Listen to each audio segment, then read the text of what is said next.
In fact, something fascinating was happening in the first century. The main question wasn't, how can you be Jewish and believe in Jesus? The debate was, how can Gentiles believe in Israel's Messiah? Again and again, they opened the scriptures and said, look, it's right here. Most videos like this on the internet ask, why don't Jews believe in Jesus? And you've probably seen them, and maybe you've even watched them. I have. And to be fair, it's an important question. But as a Jewish believer in Jesus myself, I've always felt there's another question that doesn't get asked nearly enough, which is, why do Jews believe in Jesus? After all, Jesus was Jewish, his disciples were Jewish, and the authors of the New Testament were Jewish, maybe except for Luke. But the first people who followed Jesus were Jewish, and there are Jewish people all over the world who still believe in him today. So what do they see? What convinced them? And why do some of us believe that following Jesus isn't abandoning Judaism at all, but discovering what the Jewish scriptures were pointing to all along? And that's what I want to talk about today in this video. When most people think of Jesus, they think of Christianity. They think of churches and crosses, Europe, the Crusades, maybe even Rome. But that's not where the story begins. The story begins in Israel with a Jewish rabbi teaching Jewish disciples from the Jewish scriptures among the Jewish people. And everything about Jesus is Jewish. His family was Jewish. His disciples were Jewish. The crowds that he was talking to were Jewish. The debates were Jewish. And the land beneath his feet was bubbling up with Jewish culture and tradition. He worshiped and taught in synagogues. He celebrated Passover. He taught from Moses and the prophets. And when he healed, he sent those that he healed to the priests for verification according to the law of Moses. Even the New Testament is overwhelmingly Jewish. It was written by Jews. It quotes the Hebrew scriptures hundreds of times. Jesus even quotes the Shema. Hear, O Israel, the Lord our God, the Lord is one. Imagine that. It assumes that the reader knows Abraham, knows Moses, David, Isaiah, the temple, the sacrifices, the covenants, and the feasts. In fact, something fascinating was happening in the first century. The main question wasn't, how can you be Jewish and believe in Jesus? The debate was, how can Gentiles believe in Israel's Messiah? Well, read the book of Acts. Read Paul's letters. The controversy wasn't whether Jews could follow Jesus. The controversy was whether Gentiles needed to become Jews themselves. Did they need circumcision? Did they need to convert? Did they need to take on Jewish identity, traditions before following Israel's Messiah? Now think about what that means. The earliest followers of Jesus were so convinced that Jesus was the Messiah that their biggest concern wasn't whether Jews should follow him.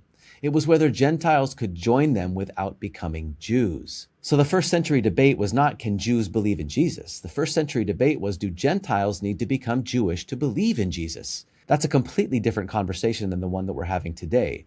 So how did we get here? How did the Jewish Messiah become viewed by so many people as the founder of a non-Jewish religion? The answer is history. As more and more Gentiles came to faith, the movement spread through the Roman Empire.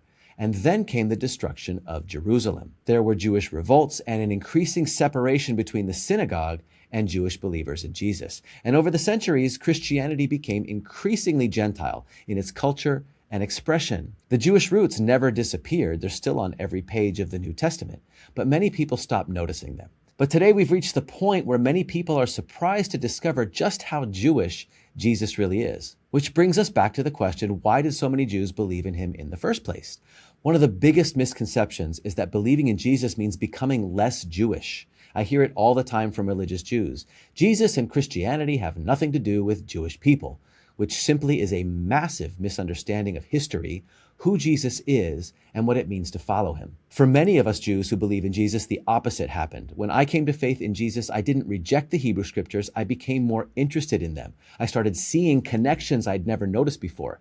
Passover, the sacrifices, the priesthood, the prophets, the promises that God made to Israel through the covenants. And suddenly, all the pieces that were just scattered throughout the Tanakh came together into one story. And I'm not alone in this. I've heard countless Jewish believers say the same thing. Not that they abandoned Judaism, but that they found the fulfillment in what the Jewish scriptures were pointing to all along. See, most religious Jews, they go to the law of Moses and they just stop there. They'll call the Torah a book of laws. In fact, Rabbi Yitzchak, quoted by Rashi at the very beginning of his Torah commentary, observed that if the Torah's purpose was simply to give commandments, it would have started with the first commandment in Exodus 12. Instead, it begins with creation.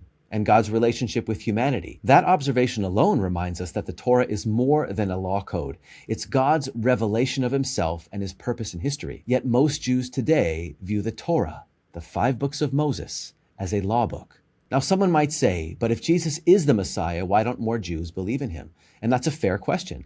But before we answer it, let's remember something. Throughout the Hebrew Scriptures, God's messengers were often rejected. Moses was opposed repeatedly. Jeremiah was thrown into a pit.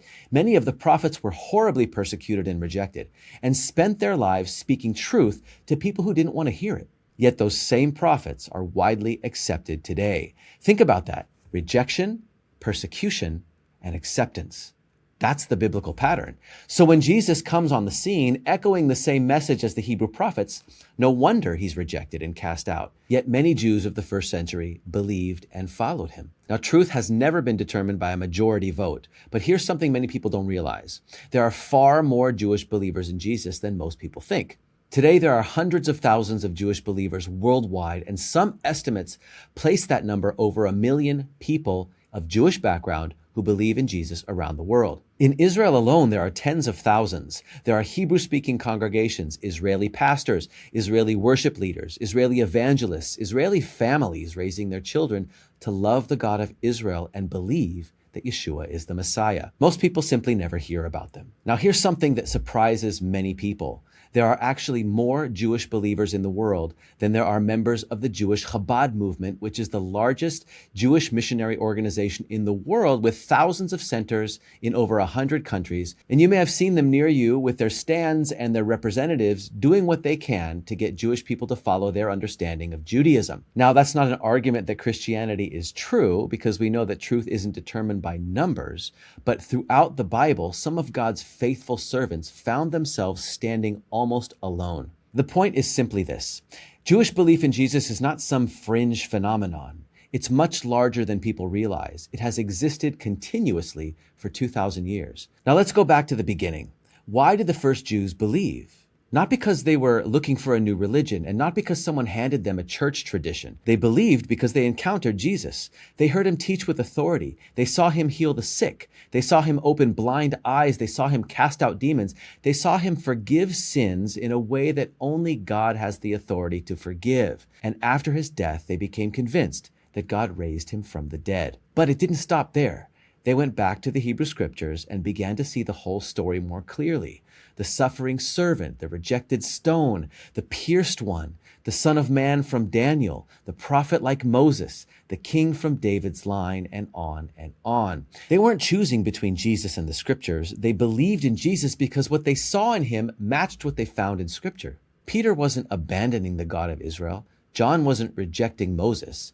Paul wasn't becoming less Jewish. In fact, Paul describes himself as a Hebrew of Hebrews. These men believed they'd found the Messiah promised by the Hebrew prophets, and they kept returning to the same passages: Isaiah 53, Psalm 22, Psalm 2, Daniel 9, Micah 5, Zechariah 12, Deuteronomy 18. Again and again, they opened the Scriptures and said, look, it's right here. Now, I know many Jewish people interpret those passages differently, and I understand that. But what often gets lost in the discussion is that many Jews have looked at those exact same texts and come to believe they point directly to Jesus, not because they hated Judaism and not because they wanted another religion, but because they became persuaded by the Scriptures themselves. And that's what's happening today. I see it all around me. One of my favorite parts of this ministry is reading comments from Jewish people who came to faith in Jesus. And their stories are all different, but usually there's one common theme. I often hear this: I spent years avoiding the New Testament because I was told it wasn't for Jews. Then I finally read it for myself. The Jesus I found was nothing like the Jesus I'd been warned about. And I thought believing in Jesus would make me less Jewish. Instead, I finally understood the Scripture I'd been hearing bits and pieces of growing up.